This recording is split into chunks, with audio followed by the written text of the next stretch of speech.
official now, but you got a soul to say. I just been cooking that new. I'm about to drop in the few. Think if I call it the great, the people gon' call it the truth. Brothers and sisters, you are now tuned in to Straight Words with Richard Naba'a Muhammad, the editor-in-chief of the Final Call. Today, unfortunately, Brother B.J. Murphy, that great Hall of Fame radio broadcaster, will not be with us, but he's with us in spirit, and I am also joining. My name is Brother James G. Muhammad. I am a contributing editor to that great Final Call newspaper, published by the Honorable Minister Louis Farrakhan, and we are unapologetically pro-Farrakhan. Is Brother Naba'a Richard Muhammad on the line now? Hey, assalamu alaikum, Brother James. How you doing, sir? Alaikum salam. I am blessed, Brother. Ramadan Mubarak. Ramadan Kareem, sir. Yes, sir. Yes, sir. So I know we have a great show lined up. Just want to make sure everybody tuned in, and we were kind of preempted for a few minutes by the message from President Donald Trump. Yeah. No, they preempted us for over an hour, man. That wasn't just a few minutes. That was a whole hour. Yeah. And we didn't know anything about it. Well, so now we're trying, brothers and sisters. That part is problematic. So we're going to try to carry on, but we had absolutely no notice. But we got notice from, man, this is, we'll deal with that. We apologize. And it ain't the first time. Yeah, to our great station, our great, I think the communication definitely could be better, man, because, this ain't free, as you always tell us, brother. Brother, this ain't free. I just made a damn thing. A note comes with it. So there's got to be some discount on this. But, but we want to welcome our listeners in. Inshallah, we still have you with us. And we do want you to call in. The call-in number is 773-591-1690, 591-1690. Call in with your thoughts. Brother Nabi, you want to run down the agenda for today of what's left, the abbreviated agenda? Well, what we're hoping to have Brother Mandane on of Crow in Chicago. You know, their annual fundraiser. Mm-hmm. Their 38th annual Founders Day is this weekend. And this is the Coalition for the Remembrance of Elijah Muhammad. On Sunday, March 9th, 5:30 to 7:30 p.m., they're having their 38th annual Founders Day. And the address is 2435 West 71st Street in Chicago. That's 2435 West 71st Street in Chicago. And if you want information about tickets, you can call 773-925-1600. So we hope that I'm hoping that Brother Demetric Muhammad, who's supposed to be in now on the show, I just texted him to let him know that we're hoping he can come on. And we really, brothers and sisters, we wanted to talk about, we wanted to talk about Ramadan, of course, the Muslim month of fasting and prayer, and we were hoping, and it looks like we may have our good brother Jeffrey Muhammad, student minister Jeffrey Muhammad from Mosque Maryam. Brother Jeffrey, if you were there, come on in, man. I'm here. Assalamu alaikum. All right. Assalamu alaikum. All right. So we got we got enough for the band to get going, Brother James. So we got brothers and sisters that you're listening. I'm Brother Naba'a Muhammad. You've got Brother James G. Muhammad. You're on with our Straight Words program. And you got student minister Jeffrey Muhammad. We were unexpectedly and unknowingly preempted by President Trump's message tonight. So that's why we were on late. We didn't find out. But we're here. We want to try to, pack everything we can into these 2 hours. Yeah,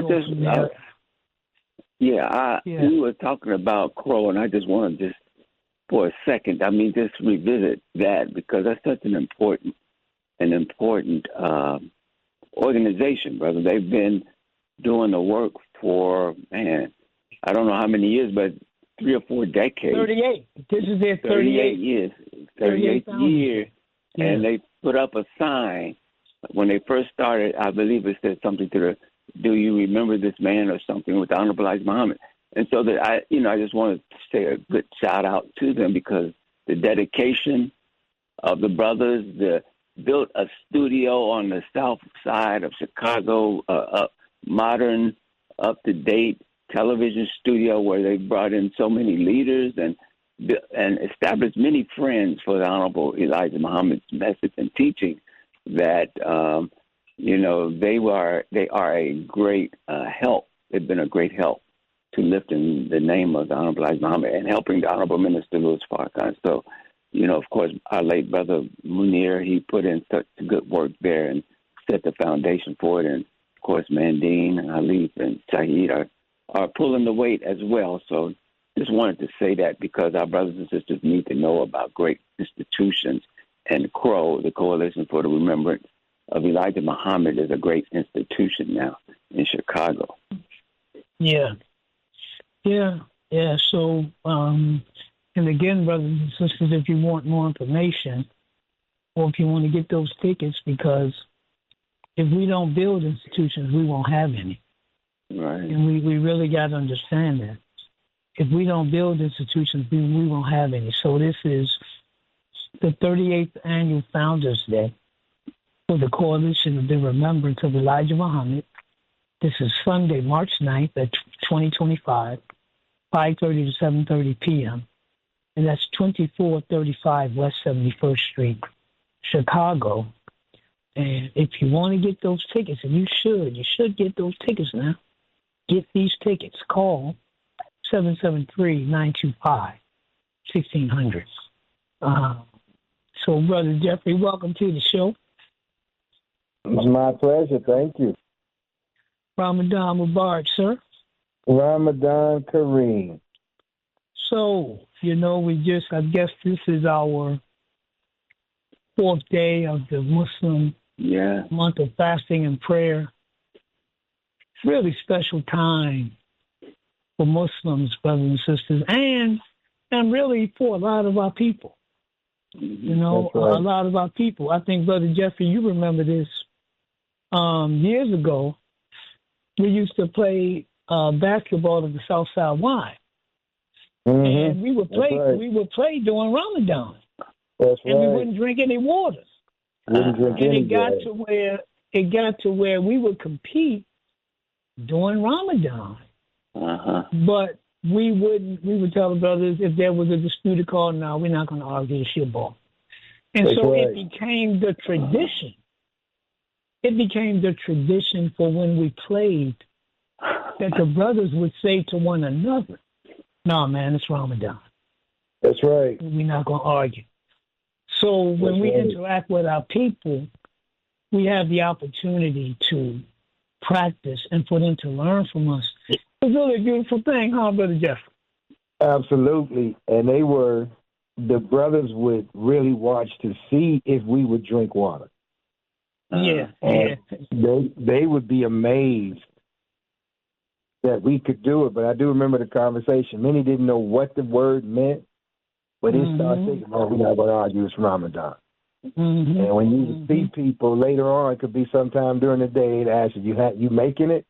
How you doing during your Ramadan? So it became a blessing with the encouragement from brothers that were not Muslim. They would always look out for you. Don't drink no water. You can make it. It was beautiful when they were getting introduced to it. It was a good time. Absolutely. And we've got Brother Demetric, I believe. We got Brother Demetric, student minister, Demetric Muhammad, the research minister. If you didn't know, now you know. Assalamu alaikum, Brother Demetric, you there? Brother Naba'a, wa alaikum salam, and Ramadan Mubarak.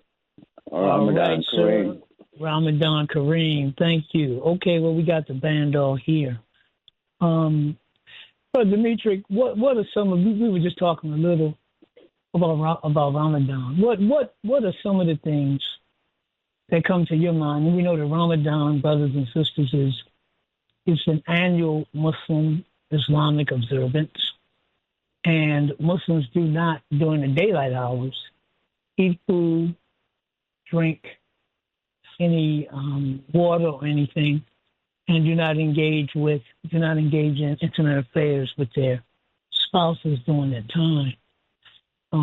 We also read the Holy Quran in 30 different parts over this 30-day period. And I wonder, Brother Demetric, now that we started, what are some of your thoughts about Ramadan and what it offers to us? Well, I think, Brother Naba'a, when we begin to talk about Ramadan, I think immediately what comes to mind is the idea of a spiritual reset. And it represents an opportunity for Muslims, and time is revealing non-Muslims as well, because I notice I have various colleagues, and over the years I've encountered various Christian brothers and sisters, or brothers and sisters who don't even subscribe to a faith tradition, would frequently say, Muhammad, I'm going to fast with you all for Ramadan. I think I need it. So Ramadan is really catching on in America, not just in the Muslim community, but it has a broad-based appeal. And I think that in times like the times in which we have found ourselves, I think there is an awareness that we do need a spiritual reset. We do need a period of time where we can be not distracted from the cares of the world that seem to be increasingly out of our control, but that we must do, as I heard the Honorable Minister Louis Farrakhan say boldly, he said the black man and woman must turn inward, and we must depend on Allah and ourselves. But during a period of 30 days of an intensive reading of God's Word in the Quran, as well as the daily fast, it gives us this opportunity to have a spiritual reset. And I think more and more people are recognizing the need for such. Yeah, Brother James, Ramadan, yes, what are some of your thoughts about this great day? Yes, sir. Well, as Brother Demetric said, of course, it is a reset. It's a time where, you're drawn to call attention to yourself because you're focused more than you normally are on disciplining yourself to do things that you might not normally do during our day. Normally, you might be led, of course, you're led to drink water, you're led to maybe drink coffee anytime that you feel like it. Every now and then you might even pick up a little quote-unquote snack before you eat. And we're taught that one meal a day is best. So number one, it's the disciplinary aspect of it because you're focused on calling attention to abstaining. So abstaining from things that are good for you, nutrition, abstaining, from other things that just are good for you and building your will. So that's one of the main things. But it also caused me to think about, so many things that the Honorable Elijah Muhammad taught and still teaches are now coming in vogue in the American society, in fact, in the world society. So even just think about fasting. They got a thing that's now going intermittent fasting. Well, it's not necessarily one meal a day, but they're calling attention to the need of, abstaining from food. And it just causes me to think also about, this world that we're in, this society, the norm is 3 meals a day.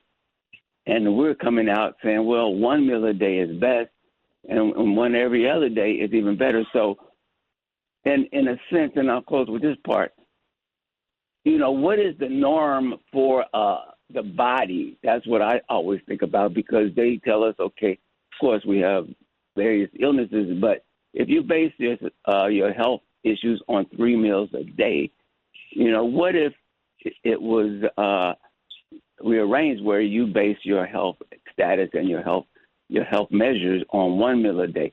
So I just been thinking about that. And I was wondering, well, how much would it change? Would normal blood pressure still be the same? Would normal sugar readings be the same? That kind of thing.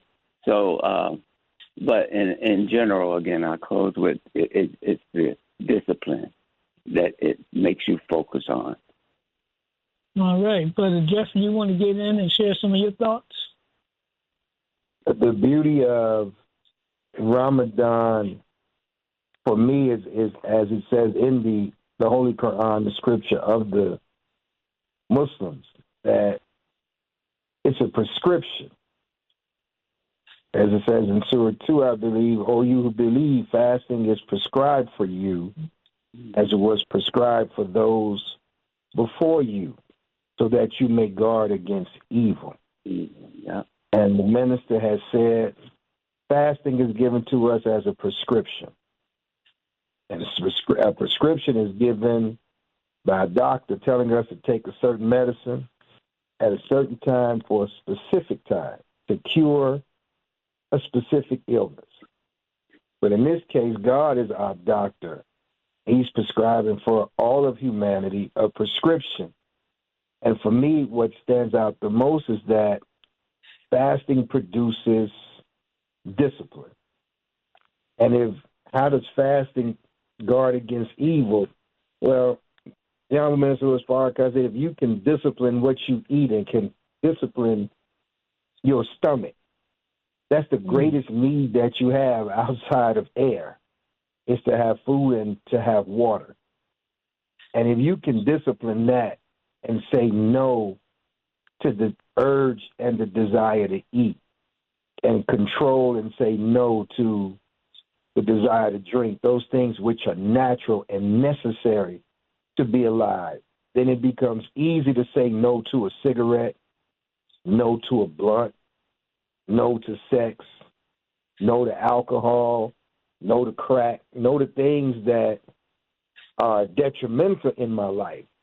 But if I could control what I put in my mouth, then all the other vices that I have become much more easier to control. So in Ramadan, we have 30 days to practice our discipline, 30 days to be able to say no to food and to strengthen our resolve, and also to pray and get closer to God. And I like what Brother Demetric said and you said, brother, that we concentrate and focus on ourselves and our relationship with God to get our reset and reestablish our proper connection with our Lord. Amen. You know, brothers, one of the other things that to me I think is really important is that not only you have the physical aspect of fasting, but all of it is part of a spiritual process. Mm-hmm. So even when we abstain from food, because one of the reasons why we abstain from food is to keep us sensitized to those who don't have food and drink on a regular basis. So we, for a short time, relatively speaking, now have to endure their suffering. And it should remind us that as Muslims, we should be working to transform society. So it is not just, in addition to the self-development, which we believe is the basis for community development, self-improvement is the basis for community development. Saying to us that growth within us individually is not to solely benefit the individual. It is for the benefited individual or individuals in plural who have a mindset, who have a sensitivity, who have a commitment to building a greater society. I've tasted what it is like to be without food. I've tasted what it is like to be without water. I've tasted what it is like to be uncomfortable. So then even when we break the fast and now we drink some water, we drink it with a deeper appreciation on the spiritual, on the mental level. It is not just that my thirst is satisfied. It is that my larger thirst is satisfied. my thirst for freedom, justice, and equality. Because now I want all my people and all people to live lives where they are not deprived. And so as I improve me, I am now ready to work to improve the community. Brother Demetric, I don't know if you can hang out with us, but I want to come to you because you and I had a brief conversation. The other thing, I'm going to say this real quick, brothers and sisters, is that there's also this expanded notion of community during Ramadan. We come together and we enjoy group meals. So we don't dread Ramadan, but as the brother started, we enjoy this spiritual reset. And then we come together as community. So the spirit is high. We are peaceful. We are loving. Brother Music, I wanted to come back because we're talking about these aspects of Ramadan. But I wanted, if you will, to talk to us some about, in addition to these aspects, the aspect of study and prayer during Ramadan. How essential is that? And how beneficial is that? That's a great question, Brother Naba'a, and I reflect upon, this idea of fasting that, is central in Ramadan and that many people know something about. But as Muslims, we know that there are other aspects to the Ramadan observance that are companion practices to the abstention from food and water, primarily the intensive study of the Quran. And so in many regards, Ramadan is physical fasting, but it is mental and spiritual feasting. And so through the daily reading of our juice, as it is called in Arabic, or our part, as it is called in English, we, during the course of 30 days, we lay eyes upon every word that Allah has revealed. Now, this does not mean that we understand every word that we're reading, but it is something of an immersive experience that is intended to bathe or to baptize our mind in the divinely revealed word of Allah. And it reminds me of one of my favorite ayats in the Quran that is in the second surah, around the 128th or 138th ayat, I don't remember, but it says in the English translation that the believers say we take Allah's color, and Allah is best at coloring. And there is an Arabic word that is translated into English as color. It's called sibgah. And when you trace it back to its denotated meaning in the Arabic language, it means a baptism. And I heard the Honorable Minister Louis Farrakhan say that when the believers say that we take Allah's color, it means we take his view. We take his perspective. We want his mind instead of our own mind. In the Bible, it says, lean not unto thine own understanding, but in all thy ways acknowledge God.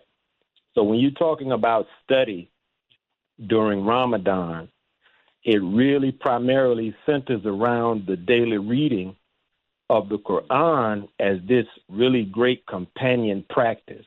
So as the body is abstaining from being nourished with food, the mind and the spirit is open to receive the rich food that can only be found in God's word. So these are really companion practices that many people outside the fold of Islam may or may not be aware of, because most folk, when they hear, man, y'all going to fast for 30 days, they become afraid. That seems extreme to many people.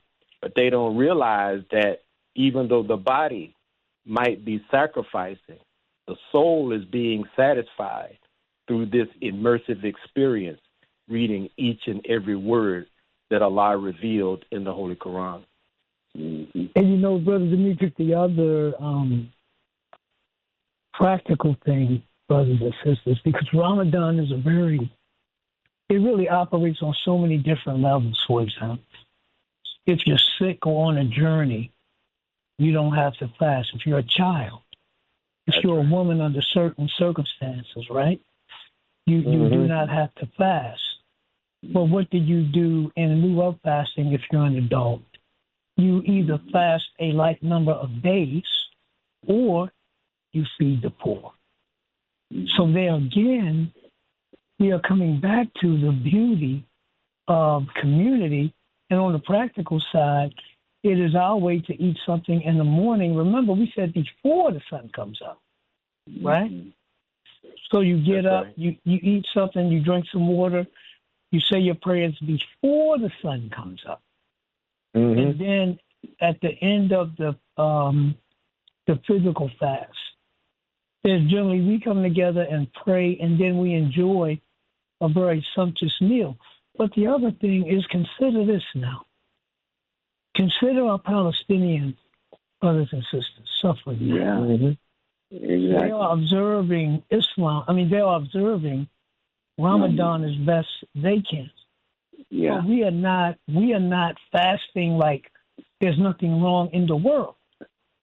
Look at the war in Sudan. Look at so many places, even in our communities in America, where there's upheaval.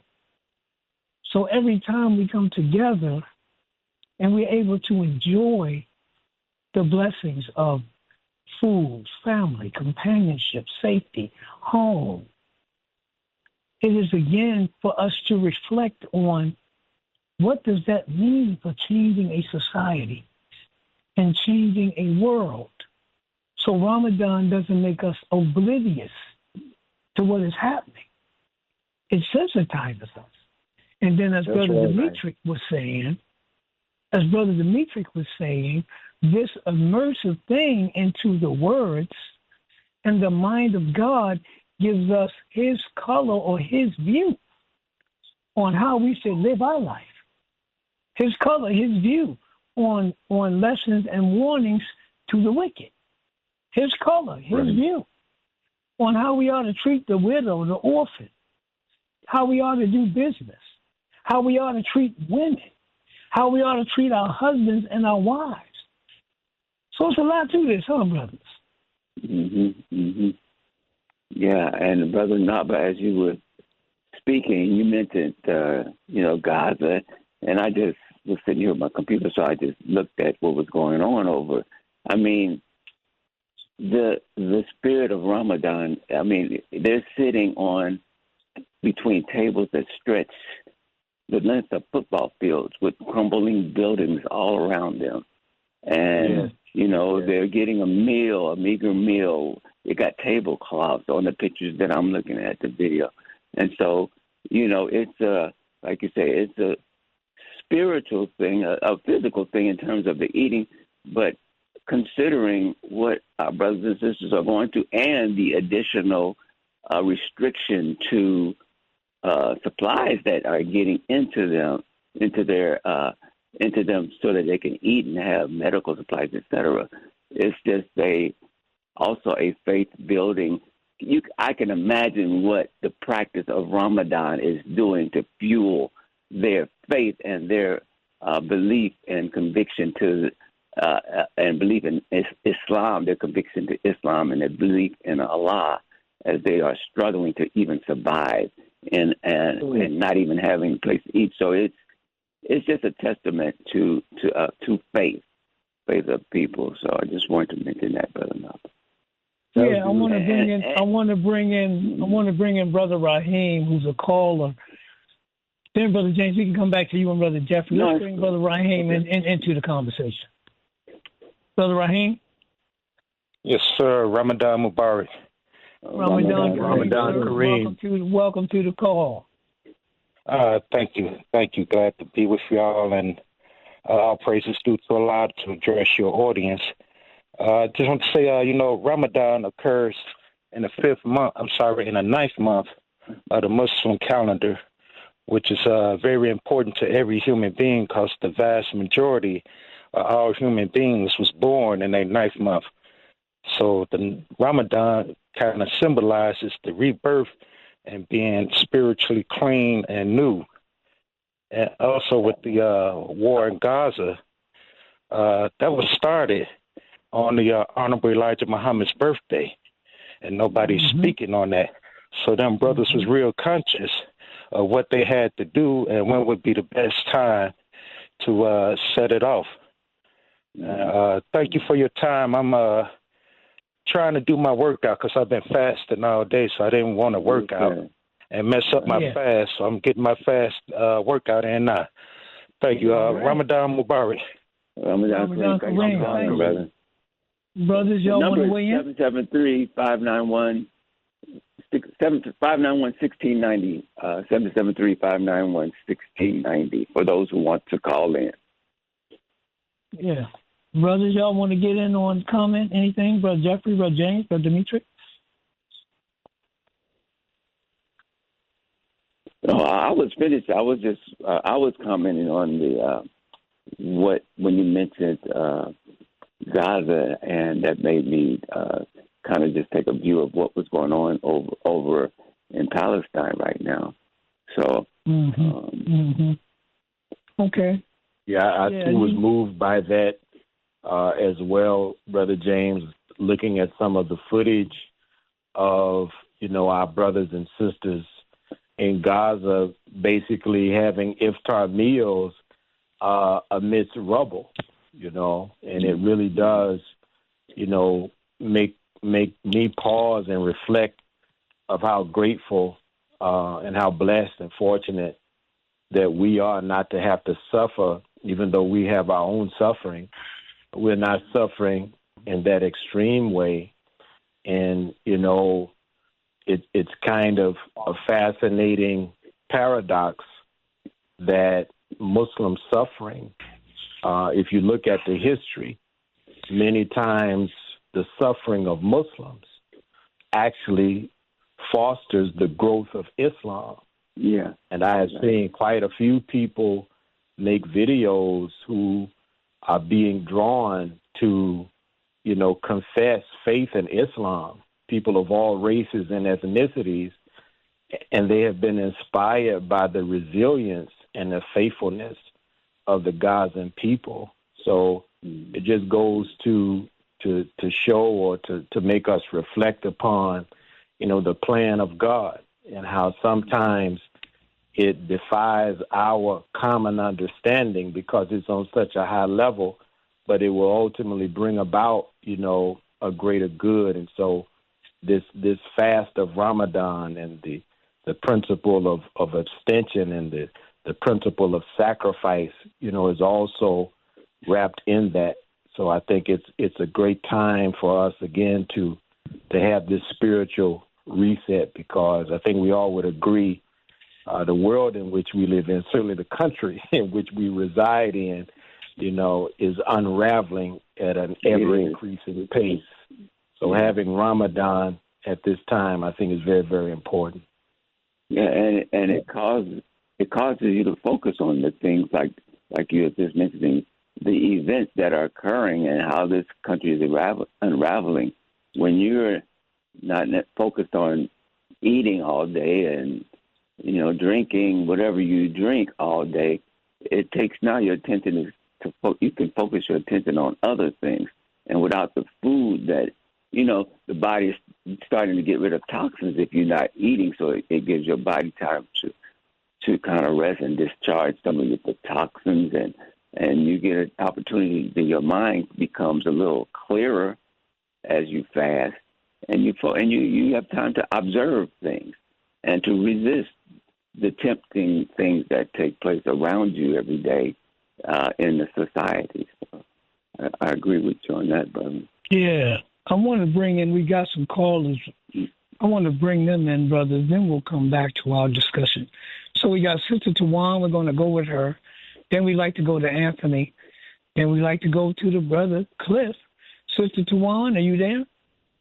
Yes, sir. Assalamu alaikum. And Ramadan Mubarak. you, Brother Naba'a, Brother James, Brother Jeffrey, Brother Demetric. I just wanted to say Ramadan Mubarak to all of you, and thank you so much for being here tonight.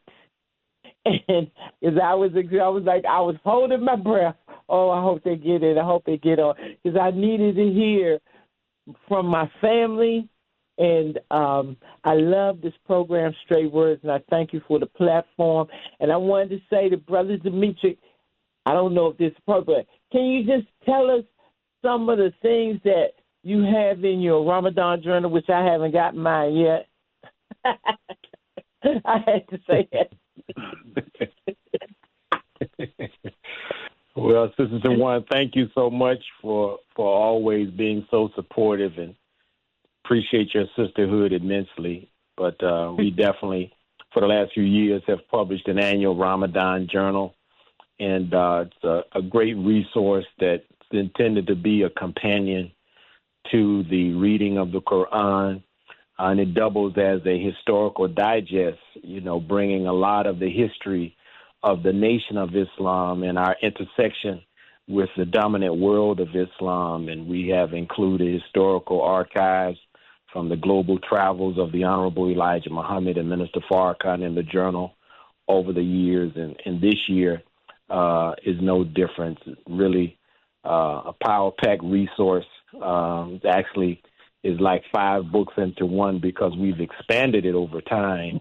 And this year we've included an entire section to help new Muslims learn how to perform the 5 daily prayers of Muslims, as well as an exhaustive dictionary on the 99 names of Allah, as well as important daily hadiths from the tradition of Prophet Muhammad, all within the context of how the Honorable Elijah Muhammad and Minister Farrakhan have guided us as Muslims here in America. So it's a great resource, and thank you for reminding me of it.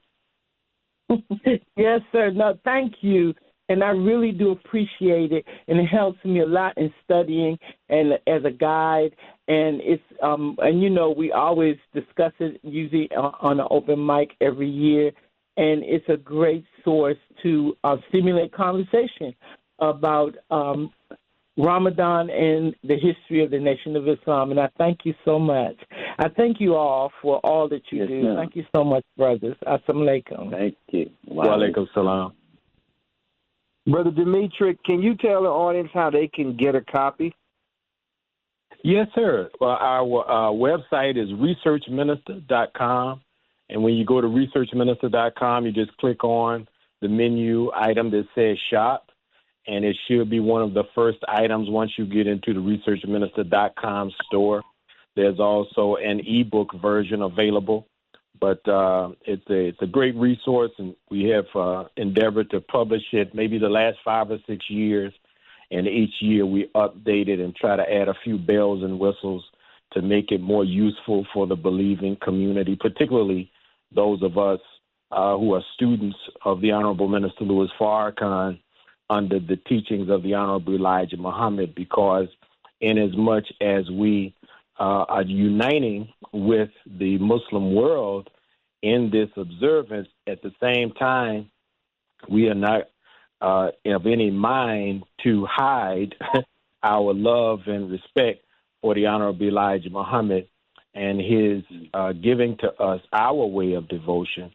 So I think this journal really is a great way to combine the two spirits that we are moving in the direction of during this month of Ramadan.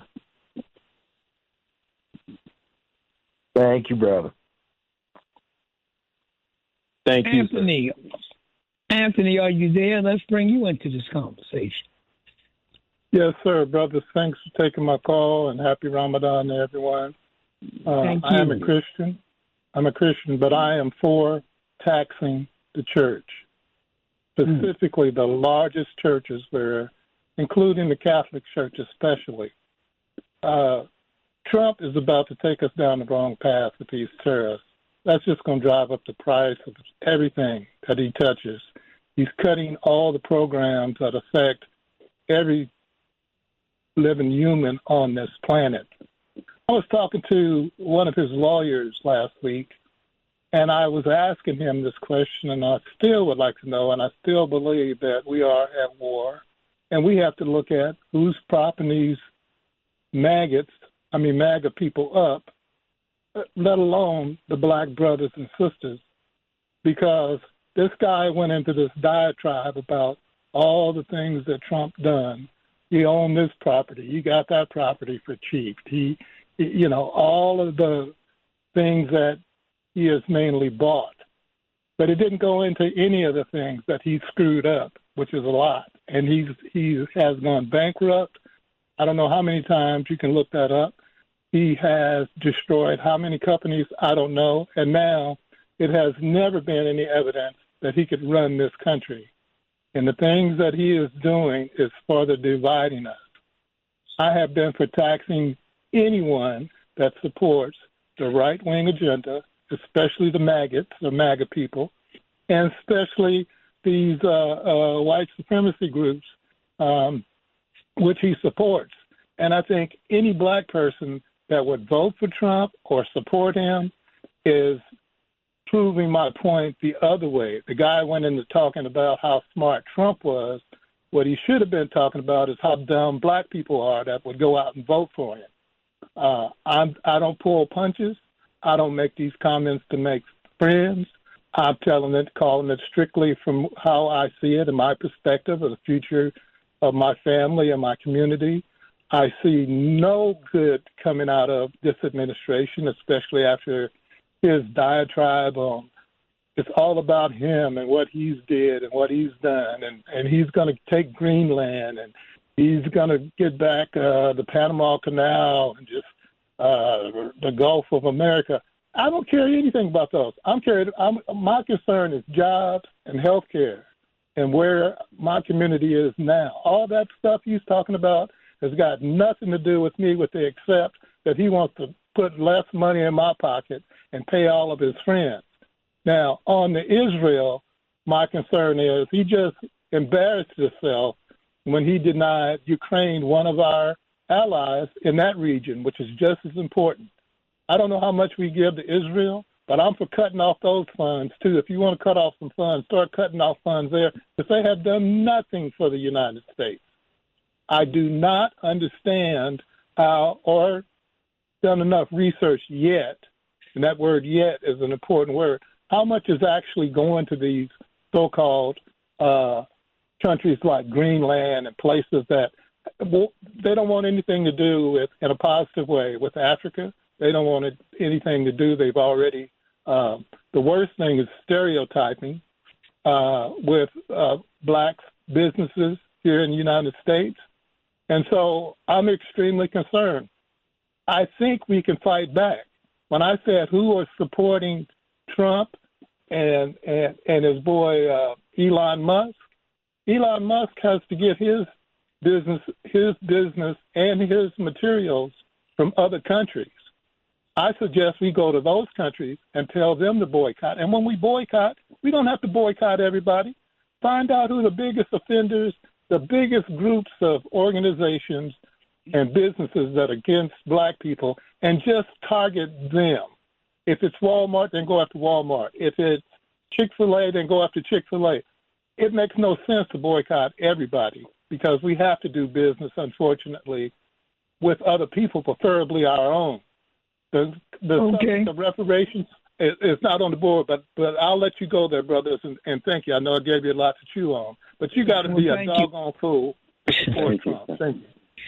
We're going to come back to some of that a little later. But, Cliff, you know we had to get you in before the break, man. You got about a good 6 minutes, Cliff. We're going to give you a whole 6 minutes, like W Fresh. Assalamu alaikum, brothers, and happy Ramadan to you. I'm Adam Mubarak. Simply said, just want to follow up on that caller. I won't take too long. Simply said, now was dump on before, prior to this? I tuned in at the starting time. So was that the case? Yeah, Trump was on. We were preempted. Okay, all right, because I was totally disappointed, and I'm so glad. You know, trust me, I turned it off, and then I turned it back on, and then heard the voices of you brothers, and so I was elated and very pleased. And with that being said, following that, brother, the last caller, just want to get your opinion. The meeting with Zelensky and with the Ukraine, and also with the Gaza, is it me, or does it seem that Trump is definitely seeking to take over the landmass? And so what I got out of that conversation that he had was this deal. He held the cards. I don't know if you gentlemen saw that, but he kept speaking as though he was helping Ukraine and Zelensky, but in order to help him, he had to make this deal, which he had to take over the land. And so I'm not too sure if I picked up on that, but it seems to me that Trump is trying to take as much territory and take control over land in reference to its resources. That's what I get out of this whole thing, in my opinion. And so, Am I wrong? Are you brothers saying the same thing, or is it something different? Well, thanks, Cliff, for the call. What I thought as I watched what was going on is this is public with Mr. Trump and Mr. Zelensky. This is public gangsterism that American presidents typically use in private. So they do the same things that Mr. Trump did to force countries to give up their resources. Because now remember, Mr. Trump basically says to Mr. Zelensky, the president of Ukraine, we want access to your rare earth minerals in exchange for all this money we spending with you. There's a book, if you check it out, it's called Confessions of an Economic Hitman. It's a very good book because it lays out how what we saw and captured by the media after a meeting is what the U.S. government does in private in a very sophisticated way to get the resources, to get different land mass. It may be access to water. It may be gold. It may be uranium. It may be coltan. It may be anything that the American government wants. And they send these people to go in, these economic hitmen. They blackmail people.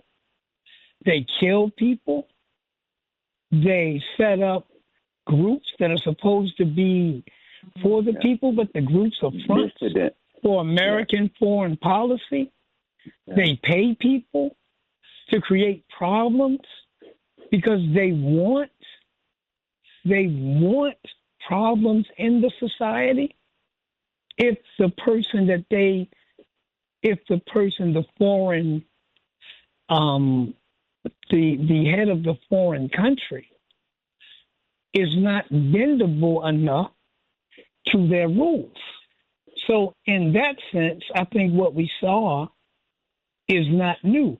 Interesting, though, that it played out in public. Interesting now, and I'm just going to say this, and you can go back and look it up. But remember, at one point, when the minister talked about Ukraine, one of the things he said was all white power must be destroyed and will be destroyed. So we would have to, we're watching now NATO, that group falling apart. But remember, it was the NATO forces that destroyed the Air Force of Brother Gaddafi, may Allah be pleased with him, and allowed these other people to kill him, Brother Gaddafi, and destabilize the country of Libya, which consequently led to the destabilization of many countries in Western Africa, because Brother Gaddafi said at that time, the people that you say you don't want, your enemies, ISIS, are the same enemies that I am fighting, right? So NATO has bloody hands. You're looking at the European countries that are now talking about how do they come together? How do they spend more money? You're talking about a fractured relationship between the U.S. and Canada based on these tariffs as well. So there's a lot going on. So, brothers and sisters, look, we're going to, well, first, Brother Demetric, can you hang with us, or are you going to have to bow out at the break? I can hang with you for a few more minutes, my brother. Okay. So, look, if you can hold through the break, Brother Demetric, we'll come back to you. So, brothers and sisters, we got one more hour tonight, okay? We're at the top of the hour. Look, but here's what I need you to do. Even though we were preempted, we don't need to be shortchanged on your support. We need you to go to straightwords.com, straightwords.com, and give to the show that's black strong and unapologetically pro-Farrakhan. We'll be right back. Stay tuned. Call in 773-591-1690. You're listening to Straight Words on WVON AM 1690, Black Talk Radio Chicago.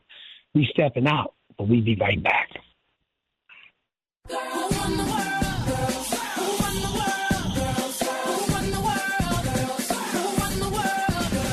Happy Women's History Month from the station that celebrates Black girl magic, WVON.